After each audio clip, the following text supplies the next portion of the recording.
guys. Welcome to Wasted Lunch. This is Cannibal Week. I'm Paul McVeigh. This is day 2. I find myself today in the jungles of Papua New Guinea. I've got my faithful machete to help cut through the bush, help me find my way. Come join me on this fine adventure. Alright, time to get out of the jungle. Here we go. This looks more like it. I'm gonna put down my machete now. Alright. Yes, day 2 of Cannibal Week. Glad to see ya. And like I said, today I'm in New Guinea. Beautiful island of New Guinea. Let's get you posted up here, guys. And let's see. Bring you a little closer to home here. Ooh, look at that fancy action there. There we go. All right. Ah, yes. Day 2 of Cannibal Week. Exciting, isn't it? Now, today, like I said, I'm in the island of New Guinea. All right? And today we're going to talk about this picture. All right, yes, it's in backwards vision. This is Slave of the Cannibal God. Okay? Oh shit, I didn't say what time it is. 11:54, oven standard, here in the jungle. But yes, Slave of the Cannibal God. Okay, there are actually a few titles this film is known by, but the version I own is Slave of the Cannibal God. Kind of a cheapo version. I guess there is an even longer, extended version out there with some recovered materials from the director himself.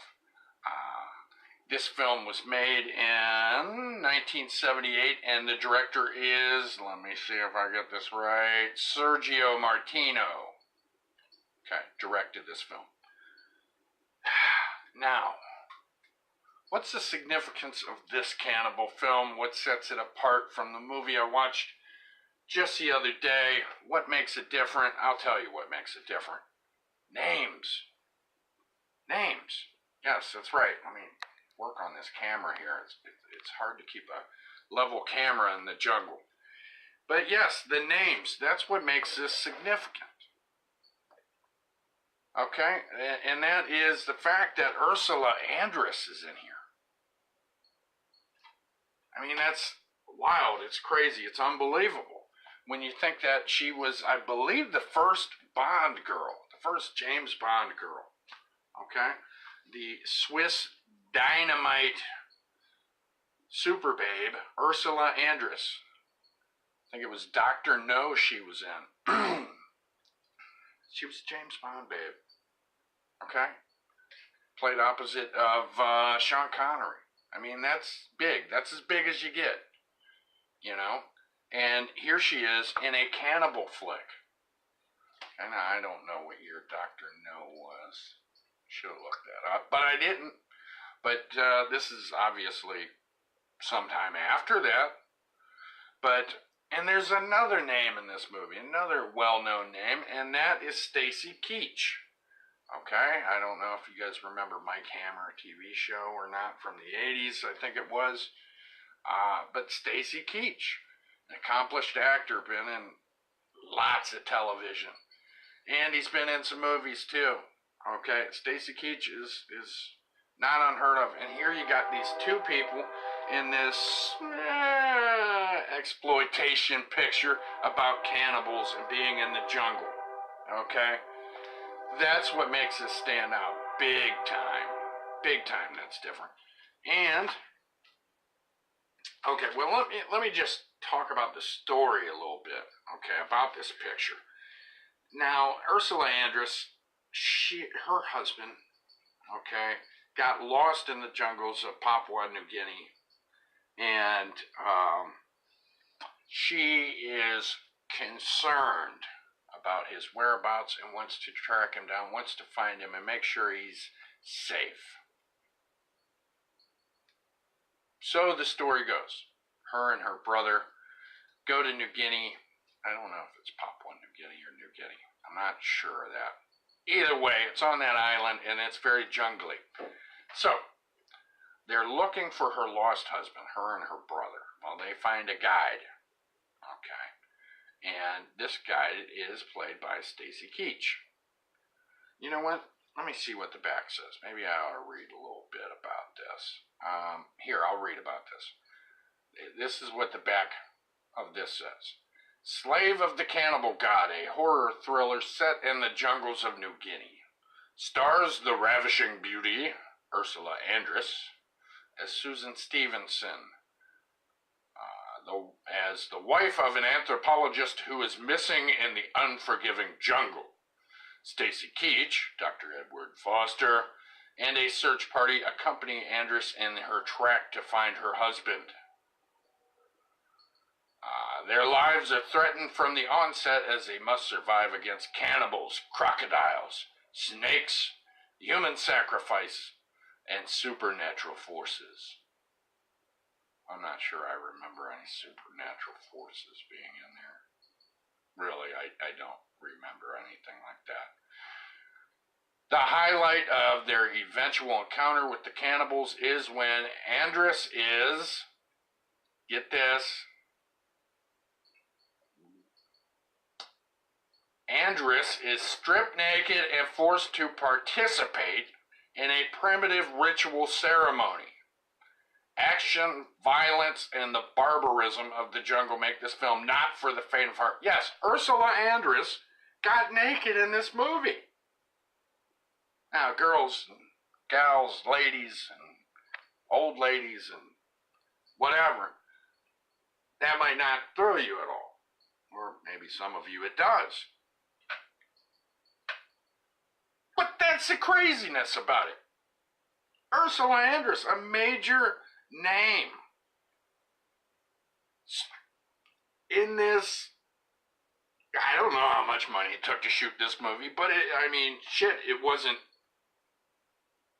we're not talking about a Titanic kind of budget here. And Ursula Andress goes completely naked for the movie.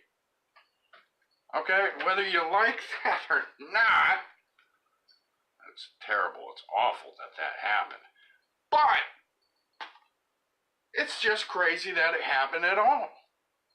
Alright, that's what makes this exceptionally odd and unique.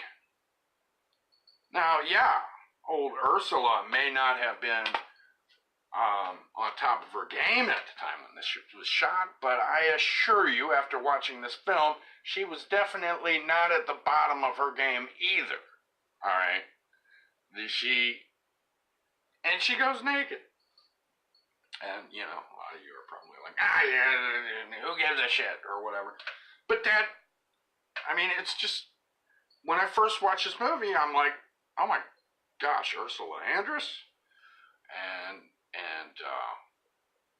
not even reading the back, I'm like, and then all of a sudden she stripped down for a ritual scene. I'm like, you gotta be shitting me. How could they have gotten her to do such a part, right? It's just, okay. Now, as I read on the back, okay, Dr. Edward Foster, okay, is Stacy Keach, and Ursula Andress is Susan Stevenson, who really wants to find her husband so bad because she loves him and all this stuff. And her brother's along for the ride, who you can tell he is a scoundrel right off the bat. But the best person to help them find their way through the jungle and find her husband is Dr. Edward Foster, played by Stacy Keach. Okay? This dude's been in the jungle. He's been in the shit for years, all right? This guy knows what he's talking about. He's like Indiana Jones before Indiana Jones was around, all right? And so she finds him to lead her and her brother through the jungle, all right?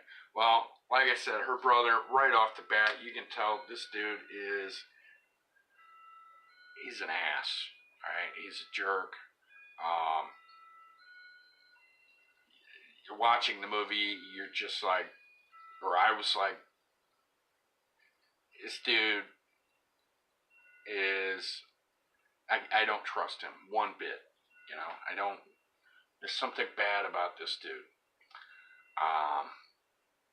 And I wasn't wrong. He ends up being a real dillweed.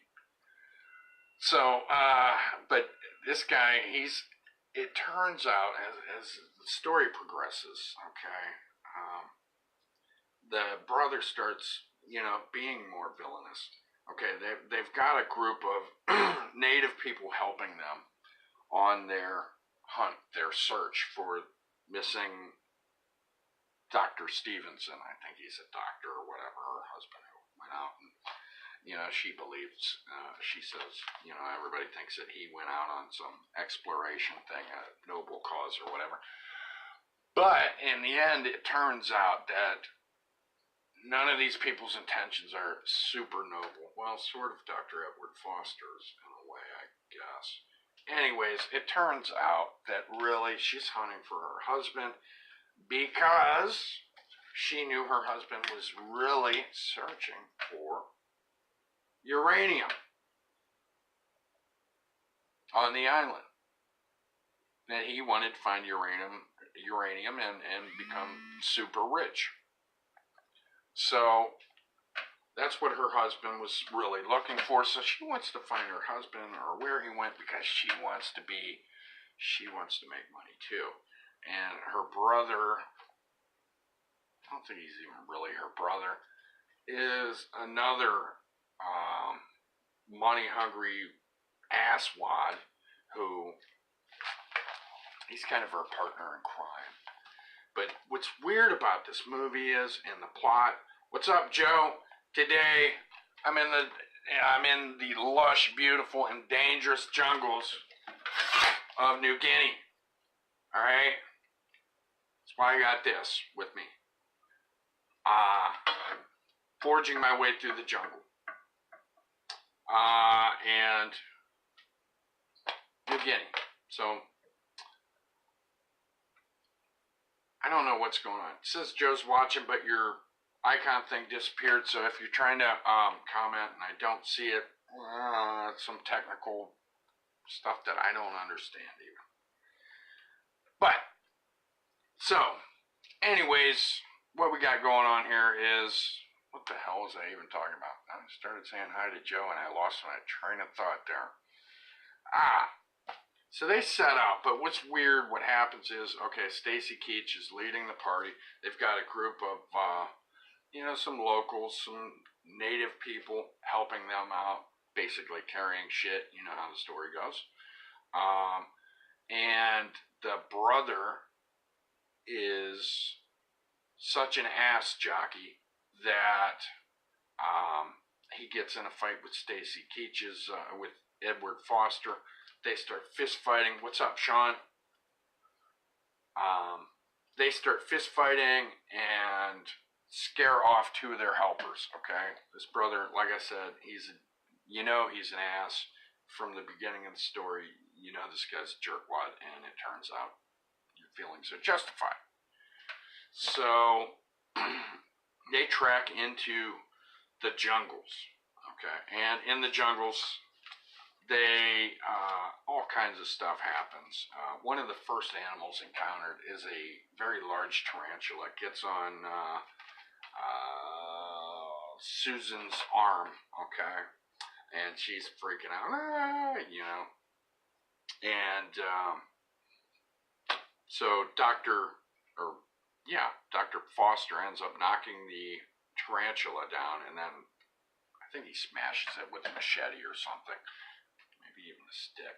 Either way, he kills the tarantula and then warns her about just how dangerous it would be if she were to be bit by it, how poisonous and all this stuff that, pretty much we know isn't really so about tarantulas nowadays. But, back then, it's a big giant spider that's scary. Of course, A lot of people wouldn't want a big giant ass spider on them nowadays, even if they knew it wasn't deadly poisonous, right? So the native people who are with them, their helpers, their lackeys, okay, do not dig that this dude just killed this big ass tarantula. They're not digging it at all. Alright?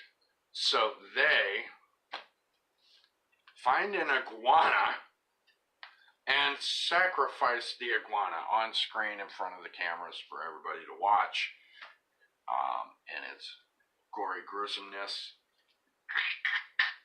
Cut open a live iguana right there and start ripping it open and eating the iguana. Alright? Sean says, it turns out tarantulas aren't as bad as they thought it was. Exactly. But they're big, they're cinematic, because they're so big and scary looking. So they work in the movies. But, so they kill an iguana, get the blood all over themselves, and supposedly this is to atone for the killing of this spider. Or some malarkey like that, It's a reason to show them cut up an iguana and eat it, really. But, so they eat an iguana. Then, let me see. I wrote down some other stuff here that happened. Let's see. We are also treated to, one of the signatures of these Italian gut-munching cannibal movies is that they love to show animal-on-animal violence. Okay. Sean asked, did Vinny watch this one with you too? Actually, Sean literally asked, did Vinny watch this on with you too? You know I'm going to catch everybody on these spellings, and I'm going to give you hell about it, just for fun. But, no, Vinny did not watch this one with me. But to say that would be a lie. He did watch the last half an hour with me. Okay, and the reason he didn't watch the first hour or so of it, because it ran like, I think an hour and 55 minutes or some shit like that. It was, let me see, guys. No, I'm a lying idiot. What am I talking about? 86 minutes. Where am I getting these times from? I don't know. Sean says, sorry, man, meant one. I know, but I'd love to read things literally as they're typed out. But I was, the reason Vinny didn't watch it was because I was watching this film while the kids were still at school, and I turned it off before they got home off the bus.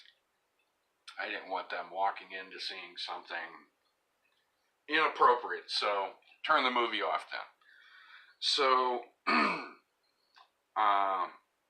but like I was saying, these Italian movies of this ilk love to show animal-on-animal violence, so the first scene we're treated to of that kind of stuff is a little monkey getting crushed to death by some sort of constricting snake, and we get to watch a snake eat this thing slowly.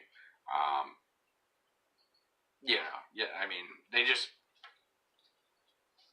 these movies, it was like they had to have it. It was like a law or something for it to be a cannibal movie during this era. And now the explorers end up building a raft. Gotta have a raft too. Rafts are cool in these movies. I mean, you gotta build a raft. Gotta have a raft out of bamboo and shit. Well, these guys build a raft out of bamboo. So check that one off the list. Let's see. On their raft, there's a crocodile attack. Okay. And, which they mix in real film footage of an actual crocodile moving through the water, and then cut that and mix it with scenes of, like a fake crocodile head attacking this dude. And it's a pretty cool scene. There, the one helper ends up getting his arm chewed off by a crocodile. Okay. gets his arm chewed off, and then ends up being eaten by the crocodile. See, Sean says, it's not that I can't spell, it's just that I tend to type fast. If I type slow, it turns out like this. Cool, cool. Well, like I said, do not take it as criticism if I read it out exactly like it comes out. But I know in this day of spell check and everything else, it can be funny when people type stuff in and it comes out funky. So I like to read it exactly as it looks, because sometimes it is funny. But yeah, cool crocodile attack in this movie. Dude loses his arm and then loses his life. He just ends up kind of disappearing in the water and getting chomped on and all that. Good stuff. Now, one of the helpers who is with Stacy Keach and Ursula Andress and her ass brother, her brother-in-law, no, her brother, supposed brother, is a native young man, and you know, they show shots of him that make you think, what's this guy up to? You know, can we really trust this dude? You know, that kind of stuff. So you're wondering what's going on, okay? And we end up finding out that there is a tribe called the Puka tribe, okay, who are like the badasses, okay? They are completely evil, and they're cannibals, okay? And we find out that Stacy Keach's character, Dr. Foster, okay, at one time was captured by these cannibals. And the only thing that saved his life was he knew medicine and helped save, I think, the chief's son or something from some kind of illness or something. Anyways, he helped save the son, so he got adopted into the tribe. Okay, and they would not let him leave the tribe, so he had to wait for his out until there was a tribal war. And when there was a war going on, that's when he slipped out, okay? We find that out later on when they end up going into a Christian missionary village, okay? Which is where it gets weird, because the main man of the movie is Stacy Keach, who's, besides Ursula Andress, is the only name in the movie. And then, boom, we switch male leads. They meet this dude who takes them to this Christian missionary village, and all of a sudden the plot changes. We go from Stacy Keach leading his character, Dr. Edward Foster, to a dude named Manolo, who I can't remember the actor's name right off the bat. I believe he's an Italian actor, ends up taking the lead. Weird, right? It's weird. It's weird. Let's see, Sean says, just about every paper I wrote had a couple of misspellings. I just wanted to get it done as fast as possible sometimes. I don't take time to proofread. Then I would get my paper back.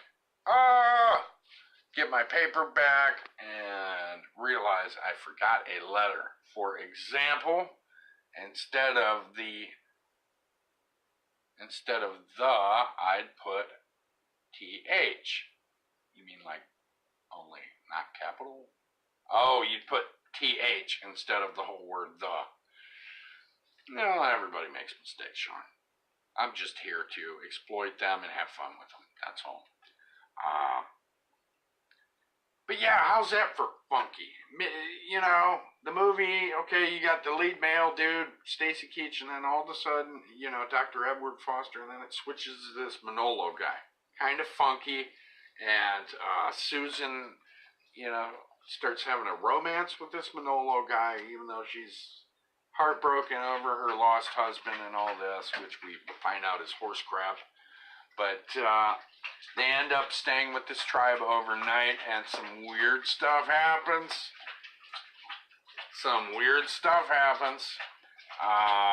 They end up taking part in this, you know, chilling out around the fire. There's dancing, there's music, there's food being ate and chewed up and spit into a bowl, which they all drink. It turns into some kind of alcoholic beverage.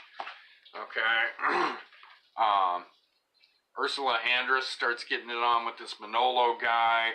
Her brother okay, is approached by one of the village girls who seduces him. All right. He's getting seduced. This girl just comes into his hut or whatever and starts getting it on with him. And he's like, well, sure, okay. But while that's happening and she's in there with her brother, all of a sudden, dude comes out, apparently a puka, and stabs the girl. And takes off, kills the girl. So her brother and the native girl didn't get to consummate their quickly found love. So Stacy Keach's character, Dr. Edward Foster, hears the yelling for help, gives chase, starts chasing this guy who looks like a puka, who ends up chopping him in the leg, I think with a stone hatchet, and disappearing out into the jungle. It's at nighttime, so he can't really follow him. So now Stacy Keach's character, Dr. Foster, is injured. Okay, which gives this Manolo guy his chance to become the lead. You know, he's already making it with the lead chick, and now Dr. Foster's got a gimpy leg, so it's Manolo time, baby. And so Manolo's in on the search then. See, Sean says, if I get captured by a cannibalistic tribe, they're going to realize really fast that I have a secret pistol in my... Well, you know. No, I didn't know that, Sean. That's something, I guess it's best that I didn't know that. Well, if it happens to you like it did in the other movie in Jungle Holocaust, chances are they're going to find it. They searched that guy pretty good. So, maybe you got the secret pistol in a really, spot. But, yeah. Now, this movie, they go adventuring more, and let me see. I wrote down some notes. Let's see. Talk about the dude losing an arm. There was a trap. Pretty cool trap got set off in this movie, too. Dude walks into a leg trap, okay, loop, and gets yanked up into a tree, okay, and up in the tree limbs, okay, are these bamboo fences with stone spikes sticking out, and the guy gets yanked right up into that and meets his end that way. So that was pretty neat. That was pretty interesting. It's funny, though. It's just like Jungle Holocaust had a dude get killed by a spiky trap that swung into him like a wrecking ball with spikes. Now we've got Slave of the Cannibal God. Dude gets caught in a trap, yanked up into spikes. So it's like, wow. It's like we're both these guys following the same formula, which it's hard for me to think that the one was totally ripping off the other one. They were made the same year, but I don't know. I got something in my eye. But anyways, just thought that was interesting. Yeah, and another dude ends up running into a puka in the movie and gets his head clean lopped off. All right, so there is some graphic violence in it. Is it all done good, effect-wise? No, it's not. No, the effects are not all good. They're not.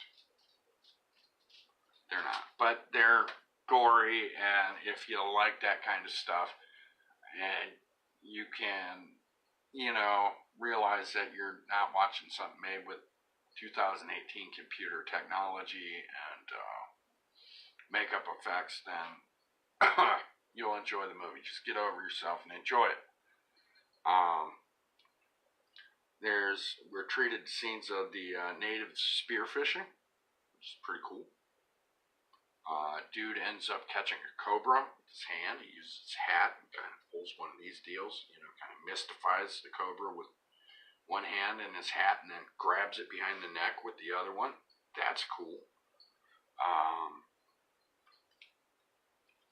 And let's see. Sean says, which movie did you like better and which one was more disturbing? Oh, gosh. Let me see.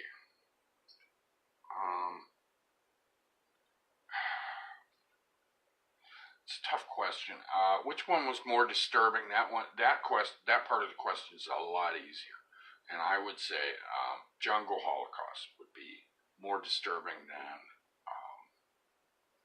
and Slave of the Cannibal God. Okay. I would say Jungle Holocaust was definitely more disturbing. Jungle Holocaust was put together better also. Okay, the production behind it was better. The photography was better. The music was better. But Slave of the Cannibal God had more action. Okay.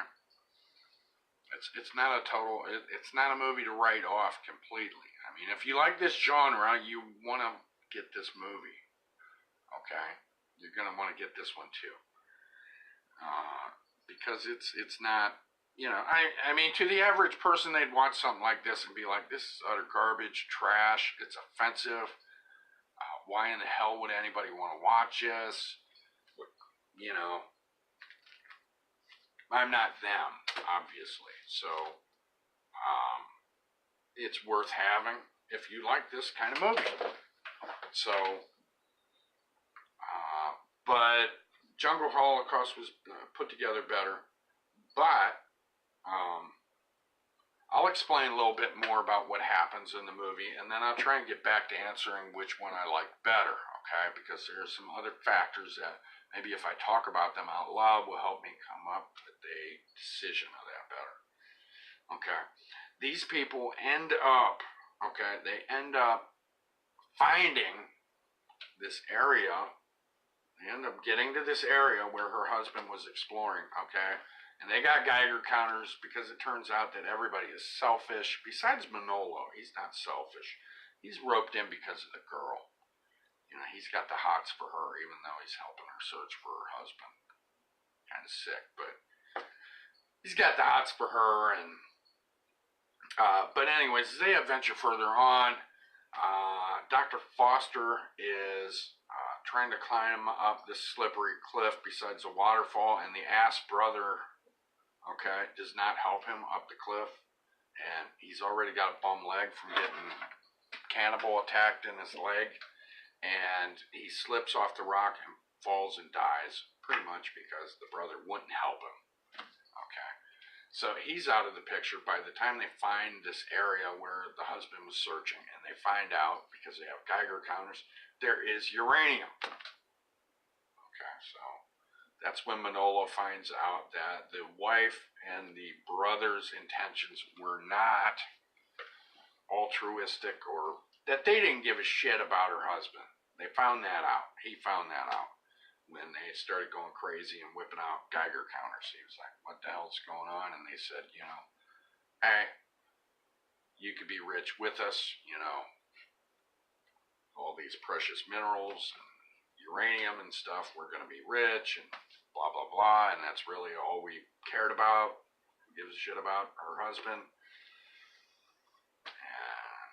Manolo's like, screw you guys, I don't want to be part of it. And they pull a gun on him and they're like, we'll kill you, you have to lead us back, that kind of stuff. Well, not too long after that, they do run into the Pukas. The Pukas, which, oh, well, that's another thing I didn't mention earlier. That one of the people who was attacking their party, Stacy Keach and them, ended up being one of his helpers who was a Puka that he ended up adopting, sort of, years ago. Anyways, that shit aside, you guys can figure that out when you watch it. But they run into the tribe. Here, they find out that in the middle of this huge cave, yet again, another huge cannibal cave, all right? It's really cool looking. Really cool crib they got going on there. Big ass cave.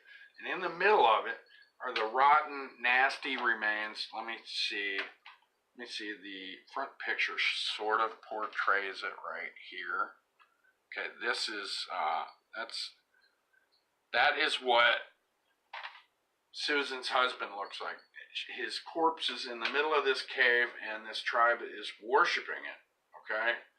As inside, like the chest cavity of it, is a Geiger counter, which is still ticking away because there's uranium nearby. So our Western explorers surmise that the Pukas are worshiping this body because maybe they believe it's his heart beating and he's still alive. Whatever. But once they see Susan, these people in the tribe freak the hell out and feel she's somebody special because on her husband's body, okay, on Mr. Stevenson's corpse, which is that moldy thing here. I'll go back to this picture again. See, there he is. There's a little Geiger counter. It's funny they even did it in the artwork. Drew him in there. Okay, there he is. He had a photograph on him of him and his wife. And so they think he's a god. They see her. They're like, ooh, you know, she's a goddess or whatever. So she's special. The brother and Manolo or whatever just end up tied up or whatever. Actually, Manolo ends up getting killed. He ends up getting killed in a pretty brutal way. Then he gets roasted. Manolo's tied up. But Ursula Andress is then, and this is the part I was talking about earlier that makes this really crazy, Sean. I don't think you were tuned in at the time. Ursula Andress, the one-time Bond babe, is stripped naked. It's crazy shit. And painted with some kind of, I don't know, it looked like kind of a goldish paint. These native chicks end up painting her naked body with all this stuff, okay? And then it's weird because, as Sean says, poor Manolo, yeah, it's weird because they paint her up, they do all this trouble to paint her up, and then they put clothes back on her. And this big fancy ornate clothing and attire they put on her and bring her out to display for the tribe. But she's still tied up, okay? And one of the tribe dudes gets this idea that he's going to go ahead and get funky with her while she's tied up. He gets the hots for her, and, you know, which to me, not even being I've never even been raised around any Pukas, but I would figure that'd be a shitty idea, you know? I mean, these guys look at her as a goddess, and you're going to go ahead and try and get frisky with her. Dude tries to get frisky with her. Not a good idea. They end up grabbing his ass, okay, and holding him against a rock, and they end up cutting off his schnaggly right there. Okay? Now, I get the feeling that the movie, okay, from what I know about Italian films, horror films, and cannibal movies, okay, from this period of time, I get the feeling that a scene, a little bit of footage might have been cut out, because I really, I figured it was more graphic than it appeared in this copy, okay? I figured it was probably a lot more graphic than it appeared in this copy. But either way, not that I want to see a schnaggly cut off or whatever, but one is severed off of the dude. And he, of course, dies. Here's another interesting thing about this tribe is that they have a dwarf or a little person in their tribe. Okay? There's a little person in there. You know, he's a little puka. You know, I guess you're not, you know, people don't say midget anymore. They say little people. Well, there's one of them in there. A little puka, mini puka. And he's an asshole. He's a real ass. Well, Manolo's tied up. He starts tormenting him and shit. Okay, starts tormenting Manolo. Manolo's tied up, and this little bastard starts jabbing at him with the spear and shit. Well, Manolo does a double kick to this son of a bitch so hard. Kicks this mini puka into a rock where his head splits open and his shit sticking out of his skull and kills him. Alright, and then he gets the spear with his feet, okay, and brings it to him and cuts his bindings and escapes and, gets out. And he cuts Susan free, and they escape the cave. And then there's more, as they're escaping, they end up running into other pukas, and there's fighting and more action. And so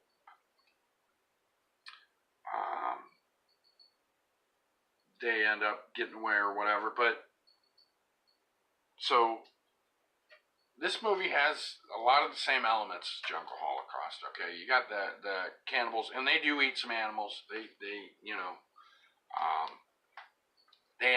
do show them eating snakes. They've got a bowl of greenish water where they're pulling these snakes out of there, and they're eating them alive and peeling the skin off with their teeth and shit.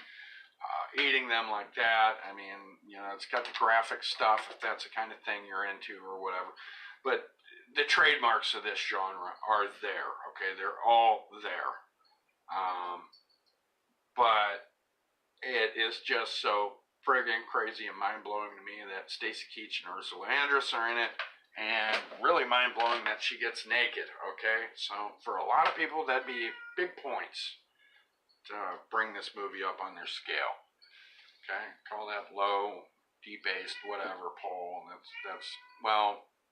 Damn it, there's some people who like that, and they're going to like this movie because of that. That's just all there is to it.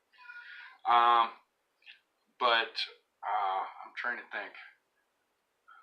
Oh, Sean, you put Bye Bye Little Puka. Yeah. I mean, he got messed up bad. He shouldn't have messed with Manolo. He was an evil little Puka too.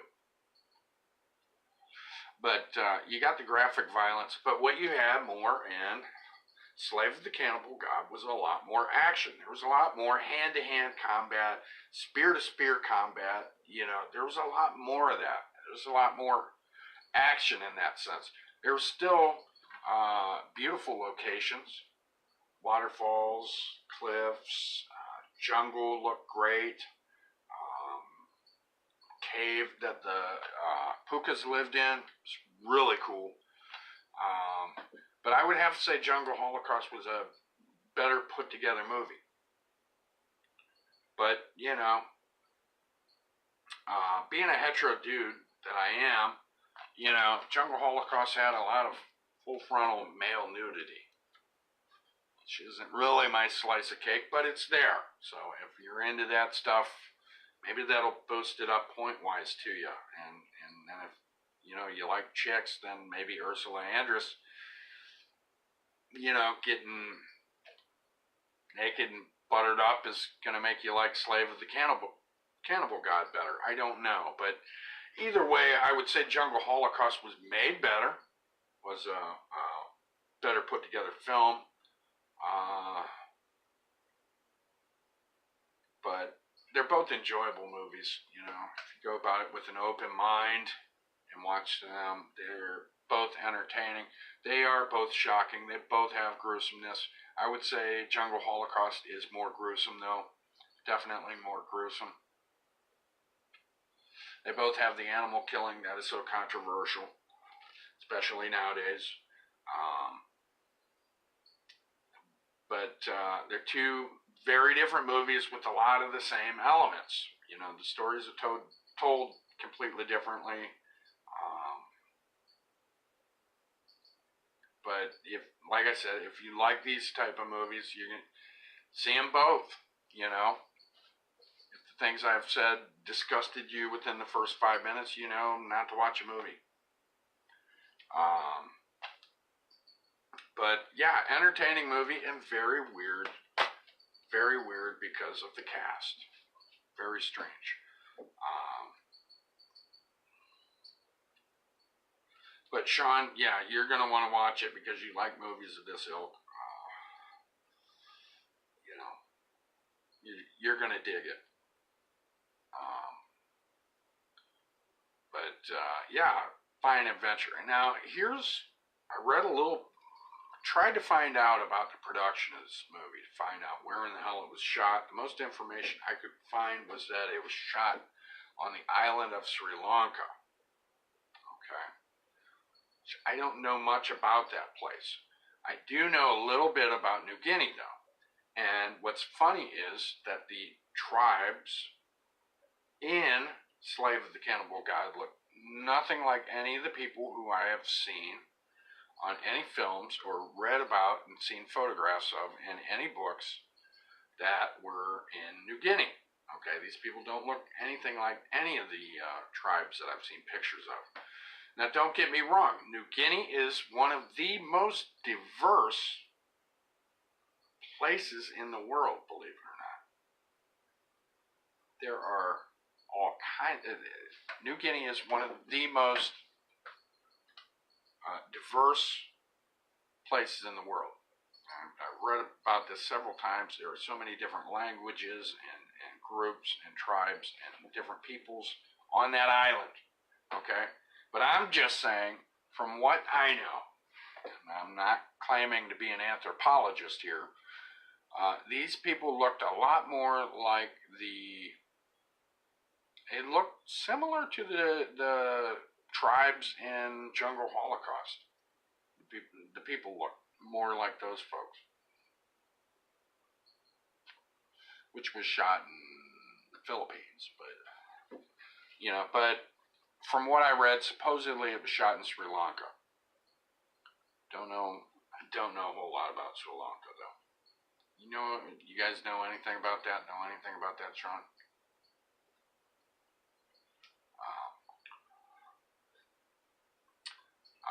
I just looked at it on the map a little bit. I didn't really read up on it too much. But yeah, good movie. Let's see, running time. This says 86 minutes.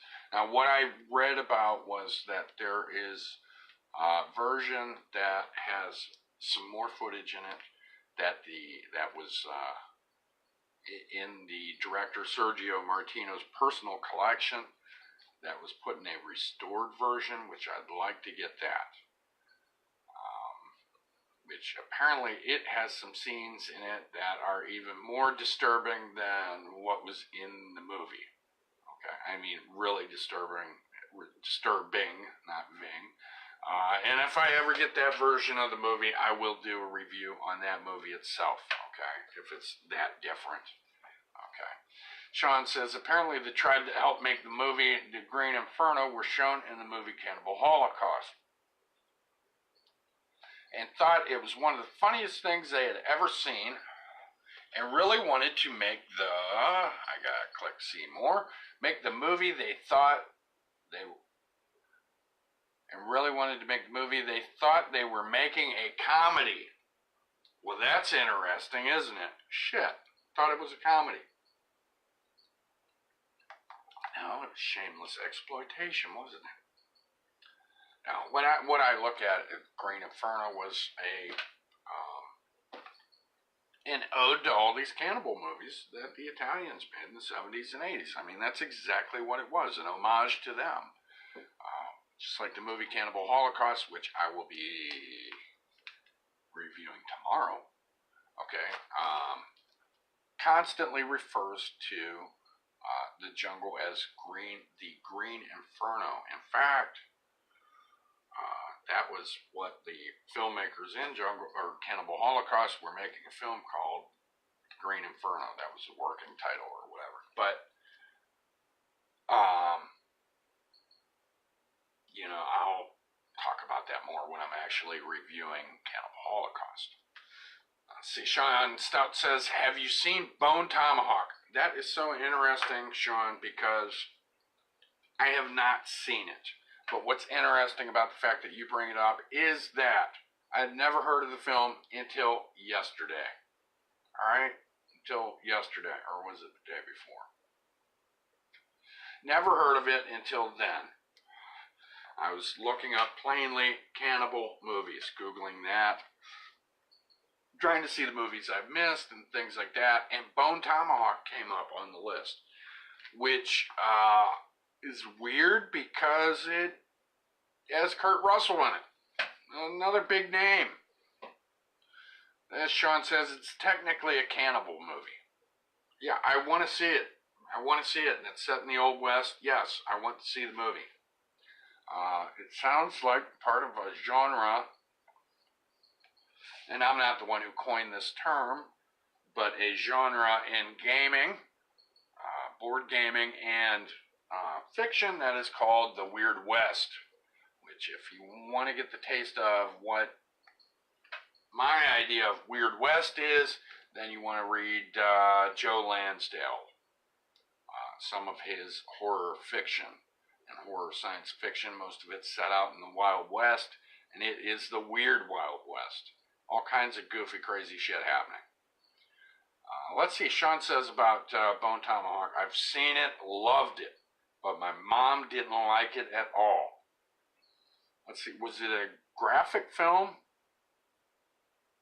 Is that what threw your mom off, or is she just like Teresa, just cannibalism? Ugh.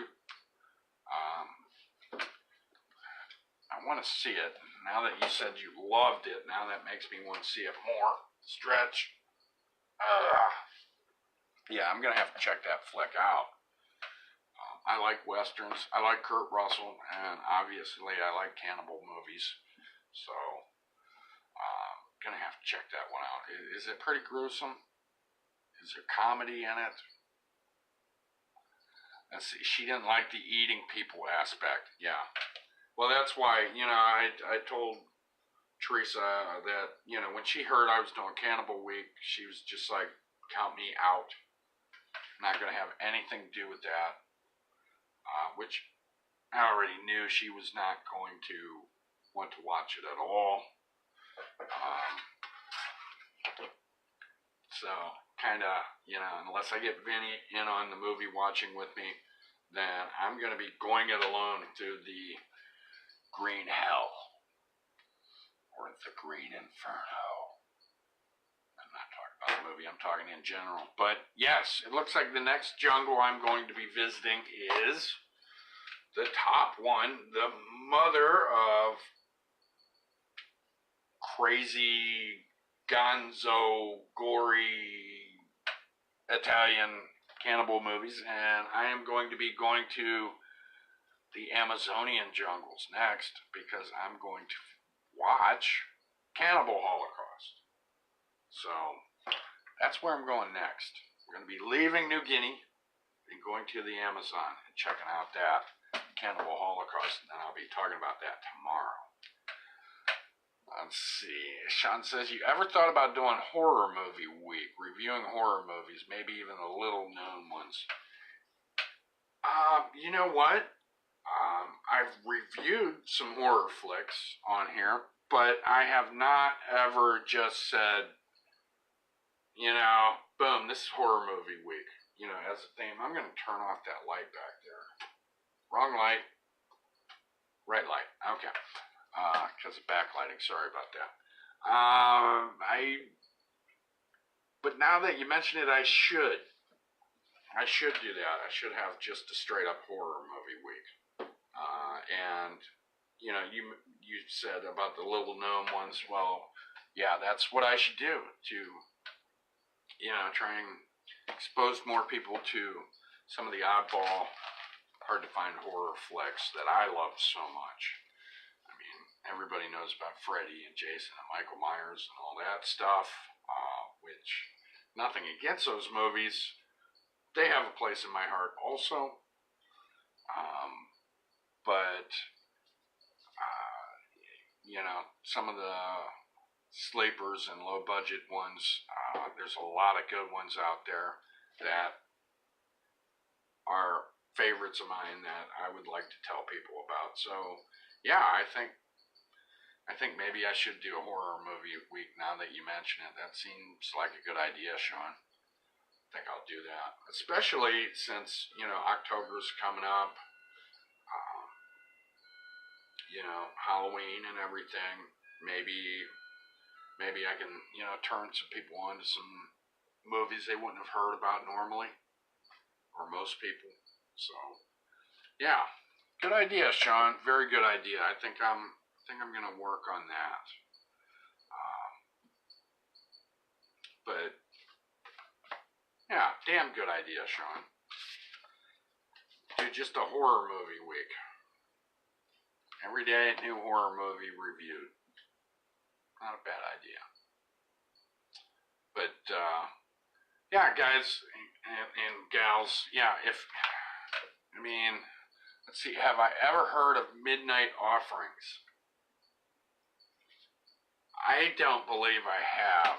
I've heard of burnt offerings, but that's not midnight offerings, is it? So, no. But you know what? Now that we're talking, once again, I'll write this down. Midnight offerings. I'll put that right against nature. Midnight offerings. Writing that down as we speak. Midnight offerings. Any good? Well, I imagine it's pretty enjoyable, or else you wouldn't be mentioning it. Midnight offerings. All right, I'll check into that. And, here's the thing. I was doing, it's getting harder and harder to watch movies nowadays when you don't own them. YouTube's really cut down because of the copyright thing, and I understand. People want to make money for their work. That makes sense to me. But it makes it harder when it used to be back in the days. You could look on YouTube and find, people had uploaded a lot of different weird, hard to find movies were uploaded to YouTube. Now you can't see them so much. So, Sean says you can maybe even review movies you haven't even seen yet. That'd be a good idea too. Watch some new, old movies. Right? Yeah, I could do that too. Yeah. I definitely, Sean, it's your fault. Now I want to do a damn horror movie week. It only makes sense me doing a horror movie week anyways. Let's see, that's how I watched Hannibal. Got my letters mixed around. That's why how I watched Cannibal Holocaust was on YouTube. Wow, of all places. Yes, one of the most graphic motion pictures ever made, and it was on YouTube. Shows you how much things have changed. Yeah, my copy of it, I got on DVD. It was a numbered copy. There were so many thousands put out. Mine is this and that thousand, whatever. I'll go over that tomorrow and show you guys what it looks like. I'm going to try and be careful how I show off the cover because even the cover's graphic on it. So, I talk about some weird shit and talk about some of the weird stuff that happens, but I try and not be too vulgar. Let's see. Sean says, you ever seen Cannibal Holocaust 2? No, I have not. I don't know about that. Damn it. Now you got me wanting to dig around and read more. Well, no, but I'm going to check it out. I'm going to check that out too. Yeah, because I think Ruggero Deodato made 3 cannibal movies, I thought. Jungle Holocaust, Cannibal Holocaust. What the hell would the third one be? But I thought it was kind of like a trilogy or something. I'm going to search more and find out about it before I sit here and talk about it and pretend I know what the hell I'm talking about. Because, okay, that was another name for Against Nature. Okay. Which I still got to dig into that movie. I didn't do my research on that one yesterday because I was finding time to watch this movie, and then I was doing some studying, trying to find out a little bit more about the production of it. But crap. Let's see, oven standard time tells me it is 12:52. today, I am going to have to hop off of here and bid you all adieu. Thanks for watching this video. Thanks, John, thanks for participating. And if somebody else tried to participate and there was some technical problems, sorry. I can't really do anything about Facebook Live. I know sometimes people have trouble with it. Sorry, I can't. I don't know how that Facebook Live stuff works. But and if you haven't watched these shows, come back again. We're gonna have another show.